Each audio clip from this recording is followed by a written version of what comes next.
जय हिंद दोस्तों, welcome to exam capsule. जैसे कि आप लोग को पता है कि हाल ही फिलहाल में बिहार शिक्षक भर्ती और सीटेट के एग्ज़ाम होने वाले हैं। साथ ही में बिहार पुलिस और बीएसएससी के एग्ज़ाम भी होने वाले हैं। इसीलिए हम लोग एनसीईआरटी सीरीज़ चला रहे हैं और ये एनसीईआरटी सीरीज 7th क्लास से चैप्टर 2 होगा और इसमें हम लोग पढ़ेंगे प्राणियों में पोषण, यानी कि हम लोग में कैसे जो जीव जंतु होते हैं, प्राणी हम लोग होते हैं, हम जैसे मनुष्य हो गए, इसमें कैसे पोषण होता है, ये सारे चीज़ हम लोग एक एक स्टेप बाई स्टेप हम लोग देखेंगे। तो चलिए दोस्तों, वीडियो को स्टार्ट करते हैं। वीडियो अच्छा लगे लाइक करके शेयर ज़रूर कर दीजिएगा। अगर इस चैनल पे आप न्यू हैं तो ज़रूर सब्सक्राइब कीजिएगा। ठीक है, स्टार्ट करते हैं। सबसे पहले ही दे दिया गया है कि प्राणियों के पोषण में पोषक तत्वों की आवश्यकता होती है। पोषक तत्वों की आवश्यकता होती है। आहार के अंतर्ग्रहण अर्थात भोजन ग्रहण करने की विधि और शरीर में इनके उपयोग की विधि सन्निहित यानी कि सम्मिलित है। कार्बोहाइड्रेट जैसे कुछ संघटक जटिल पदार्थ है। अनेक जंतु इन जटिल पदार्थों का उपयोग सीधे इसी रूप में नहीं कर सकते हैं। एकदम बेस्ट पॉइंट है। अतः उन्हें सरल पदार्थों में बदलना आवश्यक है।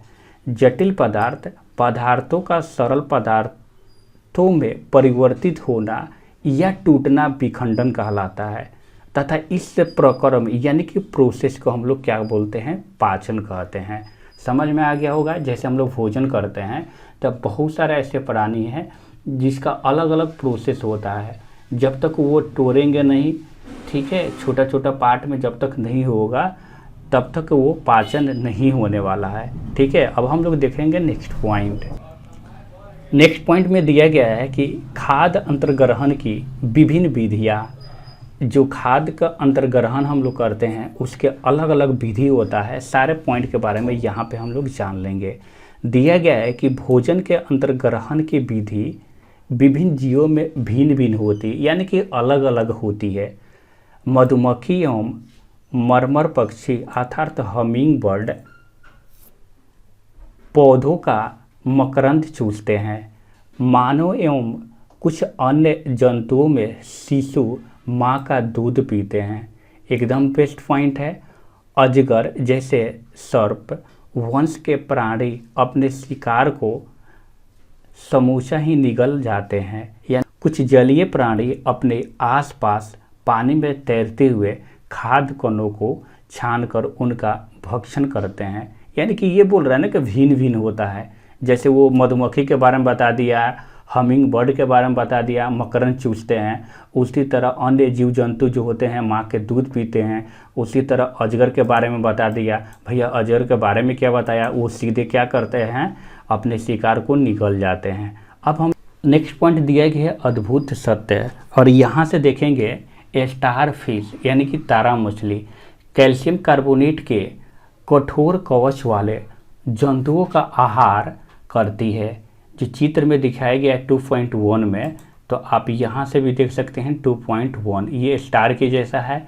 ठीक है, फिर इसमें दिया गया है कि कवच खोलने के बाद यह अपने मुख से अपना आमाशय बाहर निकालती है तथा जंतु के कोमल भागों को खाती है। आमाशय वापस शरीर में चला जाता है तथा आहार धीरे धीरे पचता है। तो यहाँ से पॉइंट आप देख लिए होंगे। अब हम लोग देखेंगे मानव में पाचन। ये सबसे बेस्ट पॉइंट है, यहाँ से हम लोग देखते चलेंगे। दिया गया है कि हम अपने मुख द्वारा भोजन का अंतर्ग्रहण करते हैं, इसे पचाते हैं तथा फिर उसका उपयोग करते हैं। आहार का बिना पाचा भाग मल के रूप में निष्कासित किया जाता है। नेक्स्ट पॉइंट दिया गया है कि भोजन एक सतत नली से गुजरता है जो मुख गुहिका से प्रारंभ होकर गुद्दा तक जाती है। एकदम सही बात है।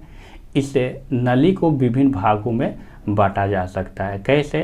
तो एक में दिया गया है कि मुख गुहिका, फिर उसके बाद आता है ग्रास नली या ग्रासिका, फिर आमाशय, शुद्रांत यानी कि छोटी आंत, एक बड़ी आंत भी होता है बृहदांत जो मलाशय से जुड़ी होती है, तथा एक मल द्वार यानी कि गुद्दा होता है।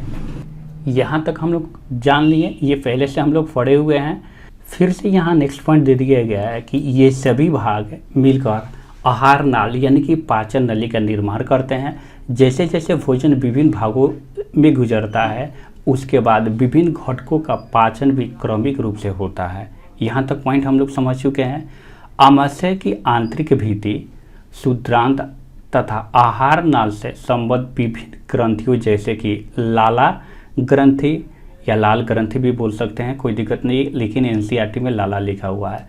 यकृत अग्नय से पाचक रस स्रावित करती है। पाचक रस से जटिल पदार्थों को उनके सरल रूप में बदल देते हैं, एकदम सही बात है। आहार नाल तथा संबद्ध ग्रंथियां मिलकर पाचन तंत्र का निर्माण करते हैं। पाचन तंत्र कैसा होता है तो 2.2 में हम लोग देख लेते हैं। तो ठीक है, यहाँ से देख सकते हैं यह मुख गुहिका यहाँ से स्टार्ट होता है। लाल ग्रंथि, ग्रासिका, यकृत वगैरह, आमाशय, पित्ताशय वगैरह, यहाँ क्षुद्रांत, वृद्धांत यानी कि छोटी आंत, बड़ी आंत देख लिए, मलाशय और गुदा से बाहर निकल जाता है।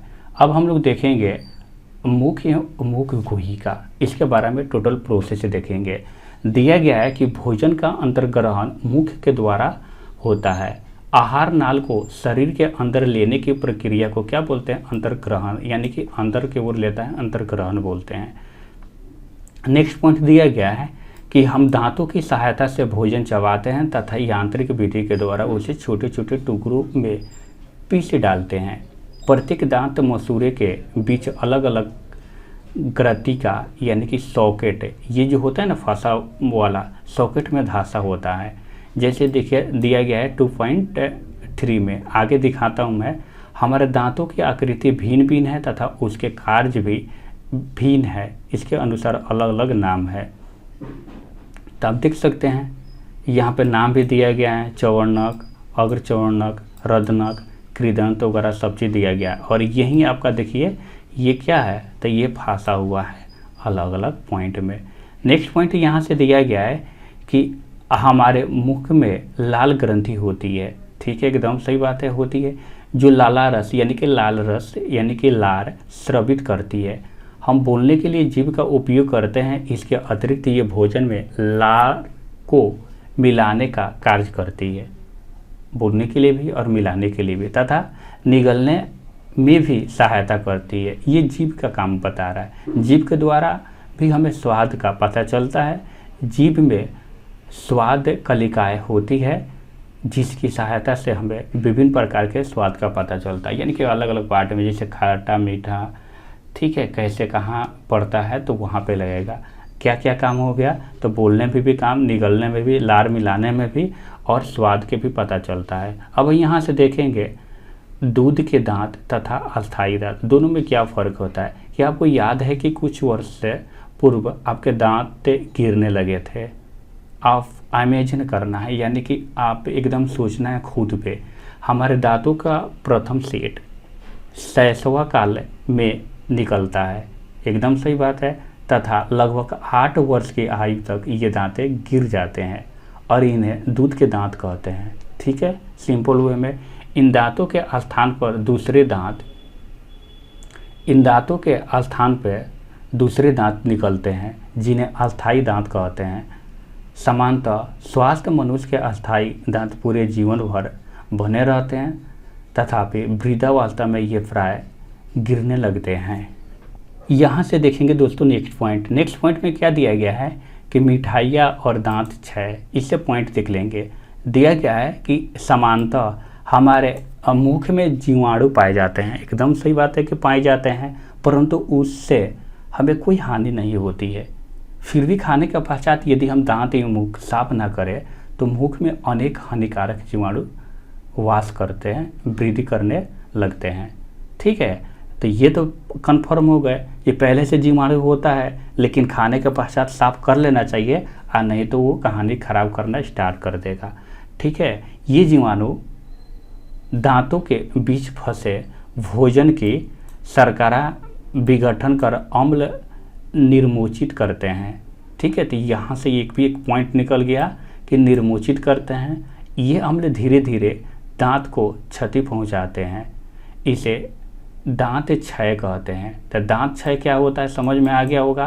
पहले से तो जीवाणु होता है और ये जो हम लोग खाना खाते हैं उसका कोई पार्ट आके दांत में फंस गया तो उससे अम्ल का क्या करता है, निर्मोचित करता है और उससे फिर क्षय होना स्टार्ट कर देगा। यदि समय रहते उसका उपचार ना किया जाए तो दांतों का असहन तो दांतों में असहन पीड़ा होने लगती है, जिससे मतलब बर्दाश्त इंसान नहीं कर सकता है तथा चरम अवस्था में टूटकर गिर जाते हैं। चॉकलेट, ठंडे पेय तथा चीनी युक्त मिठाई व अन्य पदार्थ दांत के क्षय के लिए मुख्य रूप से उत्तरदायी होते हैं। फिर दिया गया है कि अतः प्रत्येक व्यक्ति को प्रतिदिन कम से कम 2 बार ब्रश अथवा दातुन करनी चाहिए तथा कुछ भी खाने के तुरंत बाद कुल्ला कर लेना चाहिए। चलिए यहाँ से हम लोग स्टार्ट करते हैं भोजन नली यानी कि ग्रासिका।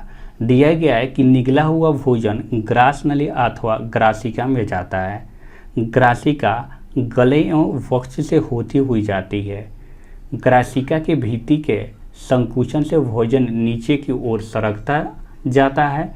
वास्तव में संपूर्ण आहार नाल संकुचित होती रहती है तथा ये गति भोजन की नीचे की ओर धकेलती रहती है। बोल रहा है कि तथा ये गति भोजन को नीचे की ओर धकेलती रहती है। कभी कभी हमारा आमाशय खाए हुए भोजन को स्वीकार नहीं करता यानी कि एक्सेप्ट नहीं करता, फलस्वरूप वमन के द्वारा उसे बाहर निकाल दिया जाता है यानी कि वोमिटिंग जब हो जाता है तब। ये भोजन ग्रासिका और आमाशय आप लोग देख सकते हैं 2.7 में, ठीक है, एनसीईआरटी पिक्चर है। अब हम लोग देखेंगे आमाशय क्या होता है। आमाशय मोटी भीति वाली एक थैलीनुमा संरचना है। यह चपटा एवं जे की आकृति का होता है तथा आहार नाल का सबसे चौड़ा भाग है। यह एक और ग्रासिका यानी कि ग्रास नली से खाद्य प्राप्त करता है तथा दूसरी ओर क्षुद्रांत में खुलता है। नेक्स्ट पॉइंट दिया गया है कि आमाशय का आंतरिक स्तर यानी कि सतह श्लेष्मल हाइड्रोक्लोरिक अम्ल तथा पाचन रस स्रावित करता है। एक पॉइंट यहाँ से हो गया। श्लेष्मल आमाशय के आंतरिक स्तर को सुरक्षा प्रदान करता है तभी वो स्रावित होता है। अम्ल अनेक ऐसे जीवाणुओं को नष्ट करता है जो भोजन के साथ वहाँ तक पहुँच जाते हैं। साथ ही में यह माध्यम को अम्लीय बनाता है जिससे पाचक रसों को क्रिया करने में सहायता मिलती है। पाचक रस अर्थात जठर रस प्रोटीन को सरल पदार्थों में विघटित कर देता है। नेक्स्ट पॉइंट देखेंगे क्षुद्रांत के बारे में। दिया गया है कि क्षुद्रांत लगभग 7.5 मीटर लंबी अत्यधिक कुंडलित नली है। यह यकृत एवं अग्न्याशय से स्राव प्राप्त करती है। इसके अतिरिक्त इसकी भीति से भी कुछ रस स्रावित होते हैं। यकृत गहरे लाल भूरे रंग की ग्रंथि है जो उदर के ऊपरी भाग में, ये पॉइंट याद रखना है, दाहिनी यानी कि दक्षिणी ओर अवस्थित होती है। यह शरीर की सबसे बड़ी ग्रंथि है। यह पित्त रस स्रावित करती है जो एक थैली में संग्रहित यानी कि स्टोर होता रहता है। इससे उसी स्टोर जो होता है उसी को पित्ताशय बोलते हैं। पित्त रस वसा के पाचन में महत्वपूर्ण भूमिका निभाता है।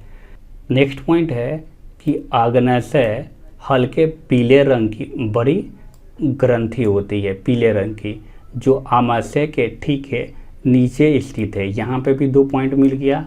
आग्नेयाशयिक रस कार्बोहाइड्रेट एवं प्रोटीन पर क्रिया करता है तथा इनको उनके सरल रूप में परिवर्तित कर देता है।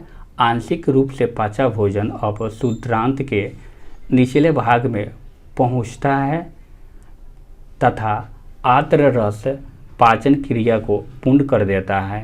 कार्बोहाइड्रेट सरल शर्करा जैसे ग्लूकोज में परिवर्तित हो जाते हैं। वसा अम्ल एवं ग्लिसरॉल में तथा प्रोटीन एमिनो अम्ल में परिवर्तित हो जाता है। याद रखना है ये वसा जो होता है ना, वसा अम्ल में और ग्लिसरॉल में, ये दोनों में, तथा जो प्रोटीन होता है ये एमिनो अम्ल में परिवर्तित हो जाता है। अब क्षुद्रांत में अवशोषण देखना है। दिया गया है कि पचा हुआ भोजन अवशोषित होकर क्षुद्रांत के भीति में स्थित रुधिर वाहिकाओं में चला जाता है। इस प्रक्रम को अवशोषण कहते हैं। क्षुद्रांत की आंतरिक भित्ति पर उंगली के समान उभरी हुई संरचना होती है जिसे दीर्घ रोम अथवा रंसाकुर कहते हैं। दीर्घ रोम की सतह से पचे हुए भोजन का अवशोषण होता है तथा यह रुधिर वाहिकाओं में चला जाता है। अवशोषित पदार्थों का स्थानांतरण रुधिर वाहिकाओं के द्वारा शरीर के विभिन्न भाग तक होता है जहां उनका उपयोग जटिल पदार्थ को बनाने में किया जाता है। इस प्रक्रम को स्वांगीकरण कहते हैं। कोशिकाओं में उपस्थित ग्लूकोज का विघटन ऑक्सीजन की सहायता से कार्बन डाइऑक्साइड एवं जल में हो जाता है और ऊर्जा मुक्त होती है। भोजन का वह भाग जिसका पाचन नहीं हो पाता अथवा अवशोषण नहीं होता है विद्रांत में भेज दिया जाता है। नेक्स्ट पॉइंट यहाँ से देखेंगे वृद्रांत। ठीक है, लिखा हुआ है कि वृद्रांत क्षुद्रांत की अपेक्षा चौड़ी और छोटी होती है। ठीक है, और ये लगभग 1.5 मीटर लंबी होती है। इसका मुख्य कार्य जल एवं कुछ लवणों का अवशोषण करना। बचा हुआ अपचयित पदार्थ मलाशय में चला जाता है तथा अर्ध ठोस मल के रूप में रहता है। समय समय पर गुदा के द्वारा यह मल बाहर निकाल दिया जाता है, इसे निष्कासन कहते हैं। नेक्स्ट पॉइंट यहाँ से देखेंगे घास खाने वाले जंतुओं में पाचन। क्या आपने गाय भैंस तथा घास खाने वाले शाकाहारी अन्य जंतुओं को देखा है? वे उस समय भी लगातार जुगाली करते रहते हैं जब वे खा ना रहे हो। वास्तव में वे अपने घास को जल्दी जल्दी निगल कर आमाशय के एक भाग में भंडारित कर लेते हैं। यह भाग रूमेन अर्थात प्रथम आमाशय कहलाता है। रूमिनेंट में आमाशय 4 भाग में बटा होता है। रूमेन में भोजन का आंशिक पाचन होता है जिसे जुगाल या कड कहते हैं, परंतु बाद में जंतु इसके छोटे पिंडकों के रूप में पुनः मुख में लाता है तथा जिसे वह चबाता रहता है। इस प्रक्रम को रोमनंथ यानी कि जुगाली करना कहते हैं तथा ऐसे जंतु रूमिनेंट अथवा रोमनेंथी कहलाते हैं। नेक्स्ट पॉइंट है घास में सेलुलोज की प्रचुरता होती है जो एक प्रकार का कार्बोहाइड्रेट है। किसी रूमिनेंट अथवा रोमनंथी पशु हिरन आदि के रूमेन में सेलुलोज का पाचन करने वाले जीवाणु पाए जाते हैं। बहुत से जंतु एवं मानव सेलुलोज का पाचन नहीं कर पाते हैं। जानवरों जैसे घोड़ा खरगोश आदि में क्षुद्रांत एवं वृद्रांत के बीच थैलीनुमा बड़ी संरचना होती है जिसे अंतनाल कहते हैं। भोजन के सेलुलोज का पाचन यहाँ पर कुछ जीवाणुओं के द्वारा किया जाता है जो मनुष्य के आहार नाल में अनुपस्थित होते हैं। अब यहाँ से देखेंगे अमीबा में संघभरण एवं पाचन। अमीबा जलाशयों में पाए जाने वाला एक कोशिकीय जीव है। अमीबा की कोशिका में एक कोशिका झिल्ली है। एक गोल सघन केंद्रक एवं कोशिका द्रव में बुलबुले के समान अनेक धानियाँ होती है। अमीबा नियंत्रण अपनी आकृति स्थिति बदलता रहता है। यह एक अवस्था अधिक उंगली के समान प्रवर्ध निकलता रहता है जिसे क्या बोलते हैं पदाव अर्थात कृत्रिम पाव कहते हैं, जो इन्हें गति करने एवं भोजन पकड़ने के लिए सहायता करता है।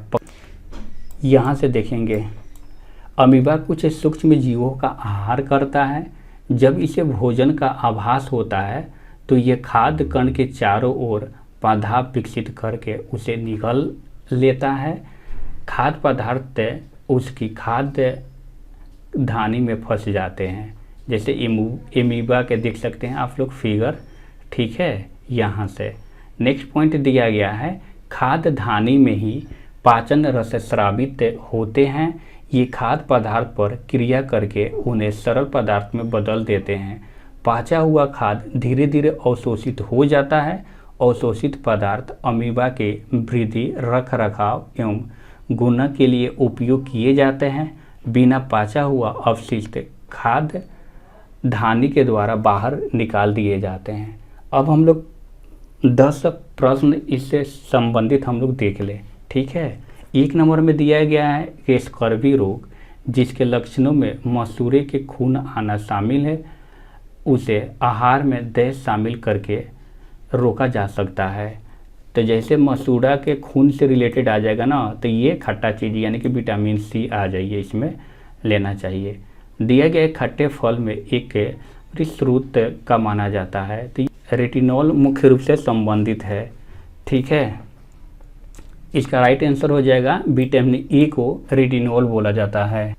आइए कुछ विटामिन से रिलेटेड पॉइंट देख लेते हैं। विटामिन ए को रेटिनॉल बोलते हैं, जो अभी क्वेश्चन देखे हैं, उसके कमी से रतौंधी होता है।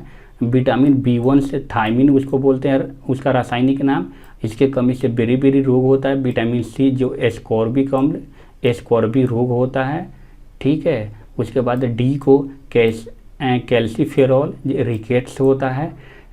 उसके बाद ई को क्या बोलते हैं, तो टेकोफेरॉल, ठीक है, नपुंसकता होता है उससे। उसके बाद की को क्या बोलते हैं, तो देखिए की को बोलते हैं नेफ्थोक्विनोन, जिससे रक्त का थाका ना जमना, या इसको फाइलोक्विनोन बोलते हैं, तो ये ध्यान में रखना है। नेक्स्ट पॉइंट है, डैश के विटामिन डी सबसे ज़्यादा होता है। तो ये तो जो होता है ना, आप देख सकते हैं मछली का तेल वगैरह में ज़्यादा मिलता है, आप वहाँ से इसको रिलेट कर सकते हैं। नहीं तो सूर्य के प्रकाश वगैरह रहता है। मछली के लीवर ऑयल में डैश के प्रचुरता है, डी सिंपल बात है, डी उसमें मिलता है। नेक्स्ट पॉइंट है, निम्नलिखित में कौन सा एक कैल्शियम का समृद्ध स्रोत नहीं है, ये बोला है, तो ये गाजर नहीं होता है, याद रखना है, ठीक है। नेक्स्ट पॉइंट है, निम्नलिखित में कौन सा विटामिन रस के थक्के बनाने में महत्वपूर्ण भूमिका निभाते हैं, तो ये जो निभाते हैं विटामिन B12, ठीक है, याद रखना है। नेक्स्ट पॉइंट इसमें है कोबालामिन को डैश भी कहा जाता है, क्या बोला जाता है, तो ये विटामिन बी बोलते हैं, विटामिन B12 बोलते हैं। नियासिन एक क्या है, तो विटामिन B3 याद रखिएगा। नेक्स्ट लास्ट क्वेश्चन है कि सामान्य जुकाम के इलाज के लिए किस विटामिन का उपयोग किया जाता है, तो विटामिन सी। मिलते हैं नेक्स्ट वीडियो में चैप्टर 3 में। Thanks for watching.